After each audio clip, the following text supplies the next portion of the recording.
Hello বন্ধুরা, অনেকদিন পরে চলে আসলাম একটা নতুন মিনি ব্লগ নিয়ে। আর আজ হচ্ছে আমার বোনের জন্মদিন, আর বোন আবদার করেছে যে পোলাও খাবে। তো যতই হোক বোনের আবদার বলে কথা ফেলাতে যায় না, তাই না বলো? তো যাই হোক, বাড়ির সবাই জন্যই করছি। আর ওদিকে দেখো পোলাওটা বসিয়ে দিয়ে এসে এদিকে একটা চিপস খেয়ে নিয়েছি, খেতে পাচ্ছিল বলে। আর সোনুর জন্য দেখো খাবার বানিয়ে রাখা আছে, ওকে খাওয়াতে হবে। আর দেখবে বোন বারবার করে আমার কাছে চিপস চাইছিল।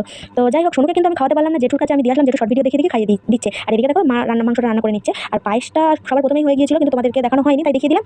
আর সব কাজকর্ম সেরে এসে সবাই মিলে একটু চা খেতে বসে গেছি, কারণ সন্ধ্যাবেলা তো বলে সবারই তো একটু ইচ্ছে হয় যে একটু আনন্দ ফুর্তি করি, তাই বিকেল বিকেল রান্নাটাও করা হয়ে গিয়েছিল। আর বর্মশাই নিয়ে চলে আসলো কেক, আর বার্থডে গার্লের মুখ দেখেছো কেক দেখে? এই যে বর্মশাই আর একটা বোন, দিদা, ওই যে মা আর এই দাদা, মানে সবাইকে ডাকা হচ্ছিল যে কেক কাটা হবে বলে। তো চলো সবাই মিলে চলে এসেছে, কেক কাটা হচ্ছে। আর আমার সোনু দেখেছো কত খুশি। আর আমার দাদা মাছি দাঁড়াচ্ছে, একটা মাছি খুব ডিস্টার্ব করছিল। আর সোনু দেখো ওর মিমিকে মানে কেক খাবে বলে ও খুব মানে জেদ করছিল। আর যাই হোক, আমার বোন লাস্টে দেখো কেকটা হাতে করে নিয়ে কেমনিভাবে খাচ্ছে। তো চলো বাড়ির সবাই মিলে খেতে বসে গেছে। আর বোনকে গিফট দিইনি বলে ও একটু রাগ হচ্ছিল, কিন্তু আমার কাছে যেটা চেয়েছিল সেটা ছিল আমার কাছে, কিন্তু ওকে লাস্টে দেবো বলে ওকে দিইনি। তো চলো গিফটটা লাস্টে দেখে নাও কি গিফট। ও আন্দাজ করতে পারছিল, কিন্তু গিফটটা দেখে ওর কত খুশি লেগেছে দেখো, খুব হাসছিল। তো চলো গিফটটা দেখে নাও। আর ভিডিওটা ভালো লাগলে লাইক কমেন্ট শেয়ার অবশ্যই করে দিও। আমার চ্যানেলটাকে সাবস্ক্রাইব করে দিও, আমার পাশে থাকো, আমাকে অনেক অনেক সাপোর্ট করো। আর কি বলবো, তো চলো।